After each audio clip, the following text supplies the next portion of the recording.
So hi, one of the Good Noise podcast from Steven from Dikembe. We're gonna ask him some questions today. I'm gonna start. So, what inspired the creation of the band? And I gotta know, what does the band name mean? Uh, so we started the band, my friend Ryan and I, because we had played in a band called Wavelets for a while, Mm-hmm. and everybody sort of like moved into different parts of Florida, and we wanted to play shows. So I had met David, the drummer, when I worked at Domino's, and uh, I don't know, we sort of clicked over uh, some bands, and um, we started Dikembe just to kind of play shows, and it was, just for fun. And turns out we had like a blast playing together, and it kind of became the main project. Mm-hmm. The name itself. Uh, we were. I want to say that like we were super cool and like came up with it just like no problem, but that definitely wasn't it. Mm-hmm. Uh, David, I think Ryan and I like went through a ton of like movies and stuff. I think at one point we were going to be called Brave Fencer and just a couple of things, but Dikembe sort of stuck out when I was like real young uh, and had a Super Nintendo. I was sort of an idiot, and when I played NBA Live '96, I didn't know how to switch teams, but I did know how to clone characters. So the Atlanta Hawks were the first team. Kembe was the highest ranked player. If I understood video games correctly, and if I had 10 of him, I would be unstoppable. And so Oh, I played the season with like 10 Dikembes all the time. And I What? No problem. so when we said the name, I was like, oh, that's kind of sick. yeah. That's, So Oh my it god. just stuck I, secretly ingrained in my brain, I guess. Yeah. It's so funny. Right. So congrats on your newest release, Muck. How do you feel about the response to the album so far? I am absolutely floored by how nice everybody has been about this record. I think that it's a strange time because normally you write a record and then you play it live for a while and then you record it and you play it live some more and then you put it out and then you play it live some more. But this is not the way Yeah. right now. It's so we've had to like so on top of kind of having that anxiety about like how are people going to take this record, um, on top of the fact of feeling kind of like we don't really have much control over it. Like we don't get to put the songs live. We don't get to like preview them. We don't get to show them off at all. Um, we were really worried. I mean, I say we, but like everybody else was like, yes, let's do it. I mean, we're so anxious for it to come out, but we were so kind of like, how are people going to take this? And it's been just great. It's like this nice bright spot in the middle of this awful time to like every once in a while I get to glance at my phone and be like, wow, look at all these nice people. Yeah. So it's been really, really cool. So happy to hear that. yeah, I saw the entire Twitter timeline talk about. I'm like, who's this band and why is everybody talking about them? So I had to find out. So It can was sort of wild yeah.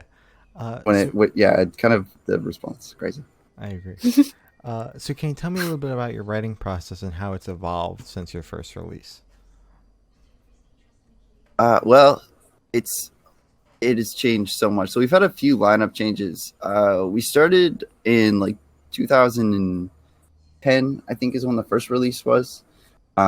This EP called Chicago Bulls, and it was just like I said, David and Ryan and our bass player at the time, Kenny, just wanted to like hang out and play shows. So we wrote those four songs really quickly. It was just sort of like riffs that were, um, I don't know, born of Wavelets ideas. And then since then, we were like, okay, well, people like that, and we have fun playing shows together. So let's try to write an LP. Mhm. So we sort of took the same idea from Chicago Bulls when we went into our full length Broad Shoulders. But then we added Randy to the band. Our old bass player Kenny left, and Randy came and just like blew the lid off in terms of like dynamics and sort of like encouraging us to like, you know, why don't you, this sounds sick, just do this, like and so we put out Mediumship, and ever since then the records have been a lot more collaborative. But with Muck, I mean, Randy was I think that we all wrote an equal amount this time around. It definitely wasn't like I bring like a skeleton to the table and everybody adds parts. This one was, you know, someone brings an idea and everybody sort of adds what they're good at. And I think that the record is a lot stronger for it, because I feel like I got to focus on vocals and melodies and rhythm parts, you know, rather than trying to, you know, take on structure and even coming up with riffs from scratch and things like that. It was a longer writing process and it was more grueling, but it was definitely more rewarding in that I like listening to the record more too, because I mean, like, my friends wrote this record like just as much, if not more, than I did. So it's really cool. I had a lot of fun writing Muck in particular. Good. Cool, yeah. Happy to hear that. It's also the first. I have to talk. No. It's also the first. Muck is the first record we did with Andy. So when we did our third record, Hail Something, we were kind of a 3-piece, and we started out as a 4-piece, and halfway through it became a 3-piece, and then between the two records, Andy joined the band. And when I say, like, you know, we each brought our strengths, Andy, everything he knows about guitar, he just crushed it with this record. He made me better at guitar. It was awesome. It was a whole new dynamic too. So Muck was definitely the most, like I said, most grueling, but definitely most fun, because everybody had a chance to like do what they love, which was really awesome. Yeah, that's cool. Would you say it was easier for you to create this album because you had to focus on more of a smaller portion, rather than, because you said you just had to focus on like the melodies and the lyrics rather than like writing everything from scratch? Yeah, I think that, I mean, the thing about it was that we all sort of focused on everything, but I think I get what you're saying. Like, I got to kind of hone in on this one thing, like make that, like, all right, I'm going to do, like, I know that I'm not like the greatest guitar player that has ever, like, I'm not even good at guitar, but I think I like singing a lot, and I think I'm pretty okay with melodies. I've been doing it for a while. So I did just getting to hone in and say, like, all right, I trust the dudes. They're going to crush it. Like, what they're doing is incredible, and what I need to bring to the table is this. Like, this is how I can fit into the puzzle. And yeah, it was, I would say that it was like, it wasn't necessary. It's odd to use the word like pressure, because writing the record was obscenely refreshing and fun, because like I said, the grueling part came in like the coming up with the different versions and different like textures and sounds, but the actual like hearing all the things that everybody brought to the table, it was less pressure, and I was more excited to like try and fit that role. I was more like, I want to be the like this part, like, oh man, I need to bring myself up to like what Andy and Randy and David are doing, like so it was a great experience, and I love the fact that I did get to hone in on that. So yeah, I guess in a sense it did sort of like take some pressure off. Yeah, absolutely. Okay. All right. I just had to talk my way through that. I'm super sorry. It's okay. Yeah, it was fine. It's good. So where was your headspace while writing the record, actually? So it was I had just sort of gotten out of a really, really rough part of my life. My mom passed in 2019, and it was, you know, kind of made me look back on all these different like experiences, and it was just sort of like Muck is sort of like putting them all together and sort of realizing all these kind of weird stepping stones that like lead me to feel the way I do about whatever scenario. It was like this odd look back, kind of put me in this really like retrospective headspace of trying to figure out like, why do I, feel the way that I do? Why am I dealing with this like this? And so it was not a good headspace, but I'm really like obscenely lucky that I had the opportunity to write Muck like at the time that I was going through that, because it was sort of like the best therapy that I could have asked for. Really, I got to talk to my friends about all these awful things, and at the same time get to experience all these like amazing ideas they were bringing to the table that were just like blowing me away. Just like, I remember the first time I heard the guitar solo at the end of Wake, I was just flabbergasted. I was like, what the hell is this? Holy yeah, it was awesome. So it was a really rough space, but writing Muck made it like incredibly therapeutic. It was awesome. Yeah, understandable. So speaking of that album title, Muck, is there any like backstory behind that? Yeah, so I kind of gravitated towards that word. I was thinking about sort of like a way to describe like, these events that kind of that birth these feelings that don't really ever scrub off. Like there's always sort of like a residue, you know what I mean? And so each song on the record has kind of like it's about sort of a specific event or feeling or something that was sort of sprout or sort of grew from, an experience. And when I was thinking about it, it was sort of like, it never rubs off and it's sort of gross, but like, I don't know, it's just something that is there and you sort of learn to deal with. So I was just trying to find a way to describe like feelings that are sort of tough to shake or scrub off. And Muck, I just kept coming back to it. And I mean, aesthetically, I think it's really cool too. It's a it just looks it says everything that I was trying to say. I was just kind of like, all right, this is kind of how I'm feeling. A little shitty, a little mucky. This is, the most succinct way I could put this, I think. Yeah, makes sense. So what band or artist influence do you think you can hear on the record?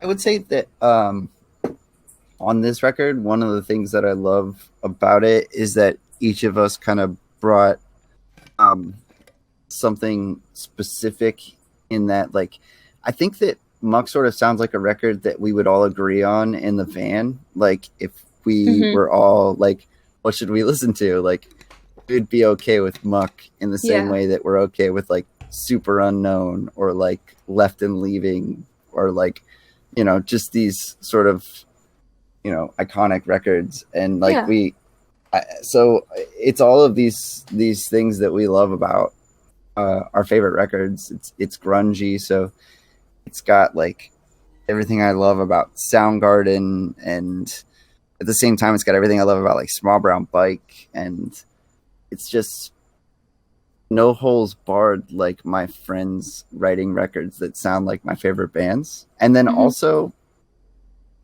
feeling sort of comfortable enough after like 4 LPs to kind of be like, I want to try something strange. Like, I teach language arts at a performing arts school. And so in talking to students for the past couple of years, I've discovered a ton of musicals. And so when we were writing the record, I was listening to a ton of In the Heights, and also like Something Rotten, and just kind of like the, whatever the kids were telling me to check out. And in the song Old Husks, you could hear like kind of this Broadway sort of bop in the verses. And so it's literally just like all of these things that we like collectively. I would say it's I don't know, heavy bands, soft bands, too many to name, I guess. And a little bit of Broadway too. I like that. Exactly. It's a universal album. Yeah. Perfect. So is there a certain feeling you want your listeners to have while listening through this album? I think that when people listen to Muck, my hope is that they'll sort of I kind of catch the vibe that we're all sort of like messed up in a way, and that doesn't necessarily mean that we're lesser or that we're not as valid. It's this record lyrically was a lot of like introspection and accepting flaws and sort of hoping that, you know, people can connect with this and people can get that feeling that I got when I was, you know, listening to bands when I was sort of figuring out who I was.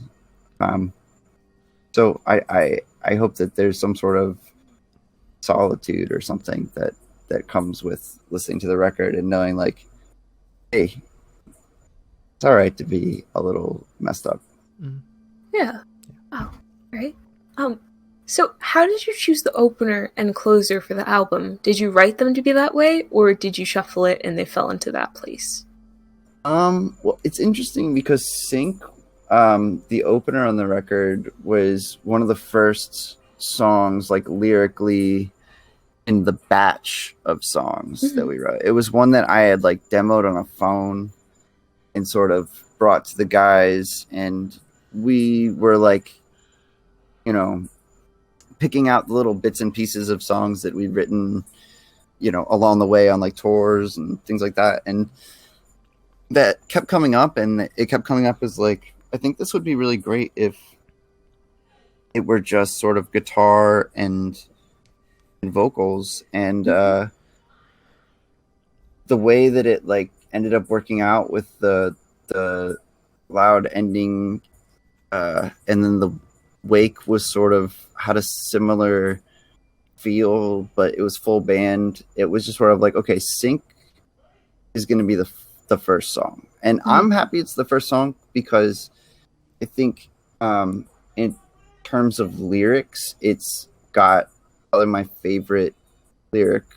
The last lyric on the song is "Why swim when you can sink," and I really just sort of like that song lyrically is sort of it's in my view from the perspective of the guys when I bring them these like kind of really dark lyrics and they sort of have to come to terms with me saying this awful shit, and it worked for me because lyrically the record's very therapeutic, and that song's very kind of an ode to how like I can be really open with them and they just, you know, take it in stride and know when, you know, I need help and things like that. So Sync worked really well. And then Leveled Again, I think Leveled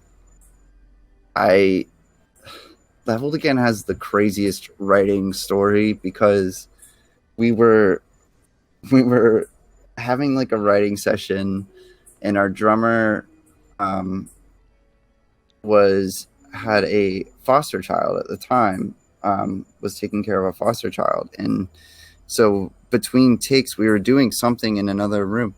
And I think it was like Andy was still playing his guitar and Randy was playing drums. And this sweet little girl, Keelan, came in and sang this like song. And so Andy was just playing this like really simple riff, and it was recording because we were demoing at the time, and so we still have the original version too, but it like every time we would listen to it, it was just sort of like this song could be really epic as like a closer if we actually write it. Like, yeah, I know that we were just kind of goofing around, but and then in the studio, when David added the piano, it sort of became obvious to us that like, oh, this song's sort of special.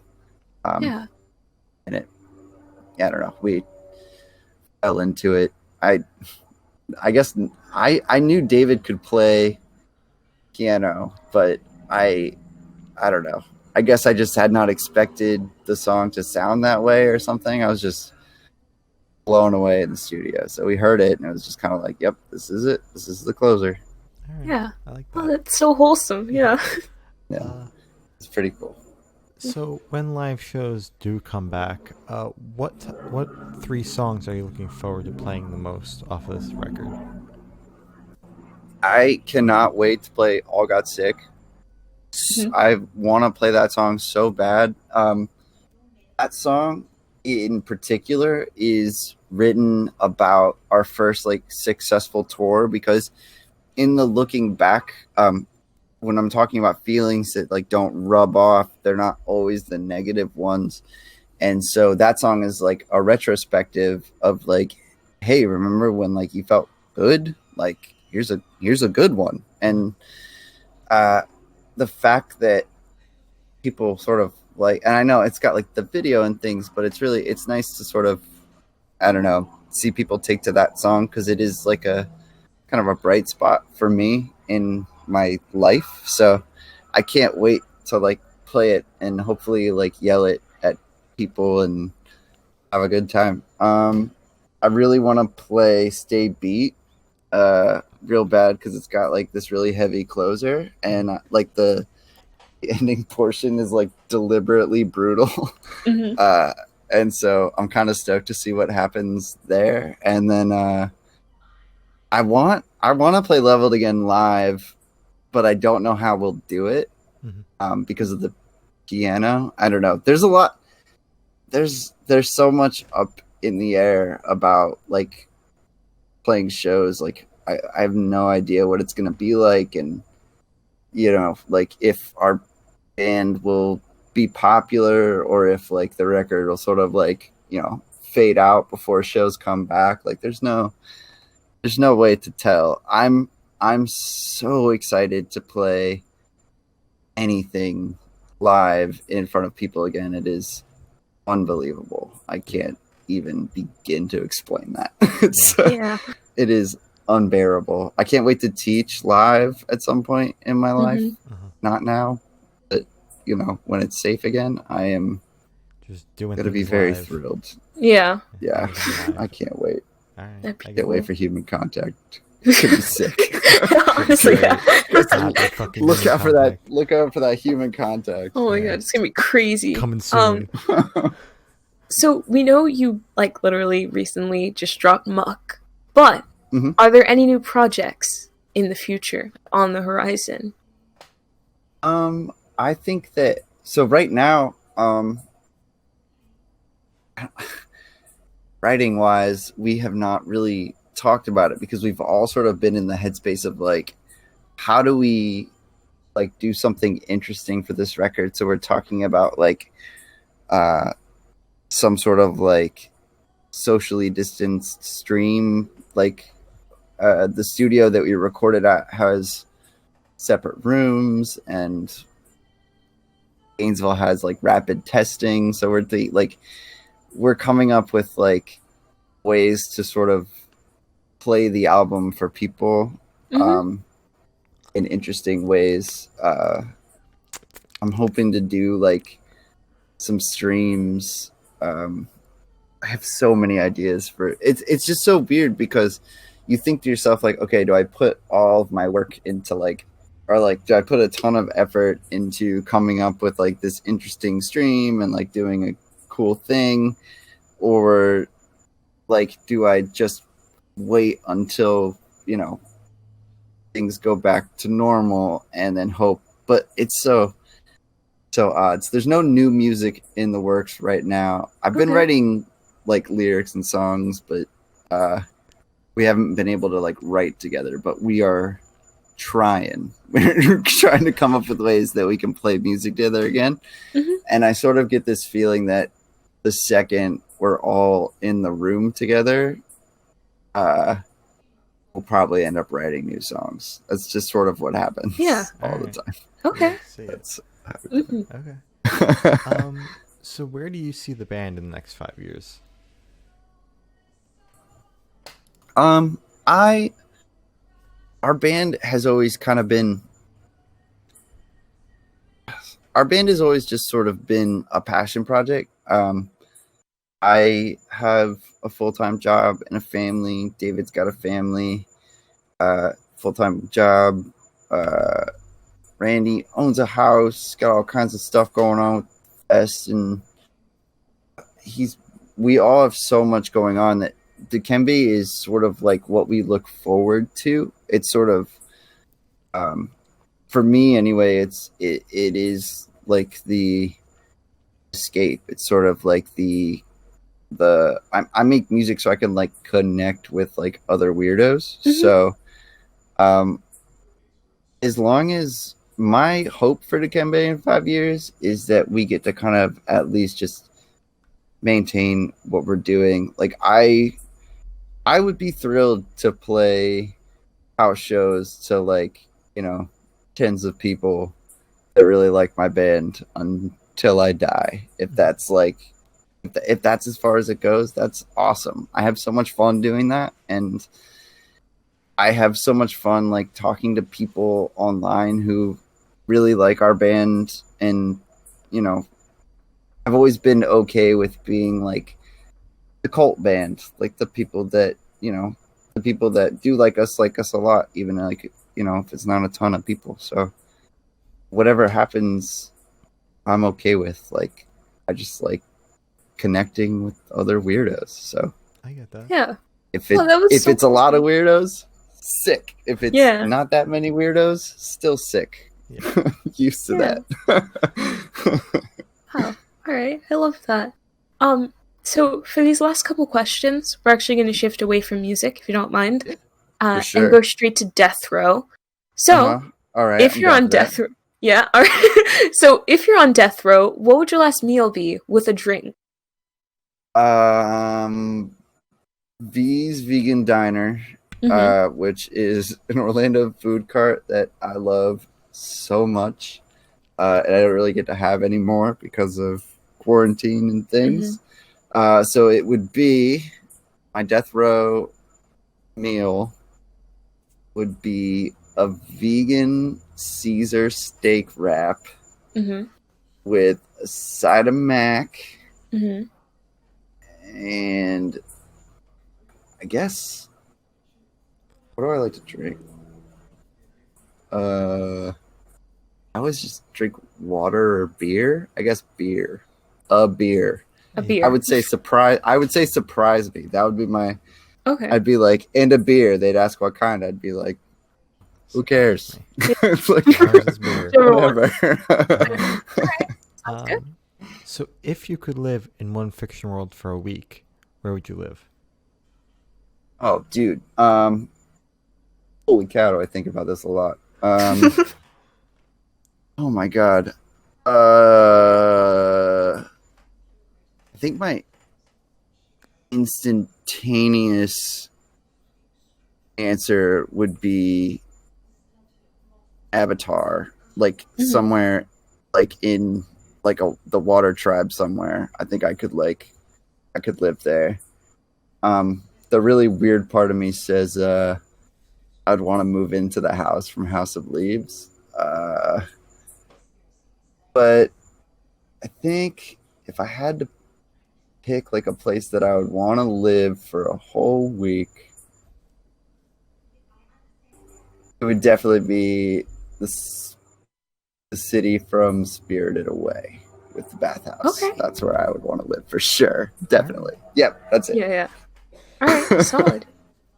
So I have the honor of asking the last question, and every person we've spoken to have said it's the most important question. Okay. What's your favorite color? Oh, my favorite color is black. I know that's such a bummer. It's black. I'm sorry. Black? Okay, that's fair. Yeah, that's Shane's favorite color, so like... yeah. Got it. My daughter, when she draws me pictures, she'll always like color the shirt in black, and that's how you know it's dead ass. Yeah. He's got the black shirt on. So, as Gloria said, that's all the questions we have today. Is there anything you'd like to plug? Oh my gosh. There is a really. Oh my gosh. So the new Other Half record is absolutely incredible. Everybody should listen to that. If you guys have the opportunity to talk to Other Half, I would highly recommend doing so. They're incredible. And also, we got to tour with them in Europe, and they are just the sweetest, funniest goddamn people I've ever fucking met. So their record's great. Max's new record's incredible. The new Into It record's real good. There is a podcast that I've been listening to called In Another Room. Highly recommended. It's by E3W Productions. It's real good. I don't think I have anything else. Don't send your kids to school. Yeah. Agreed. That's the plug. Yeah. All right. Well, thank you for sitting down with us. This has been Steven from Dikembe, and we're the Good Noise Podcast.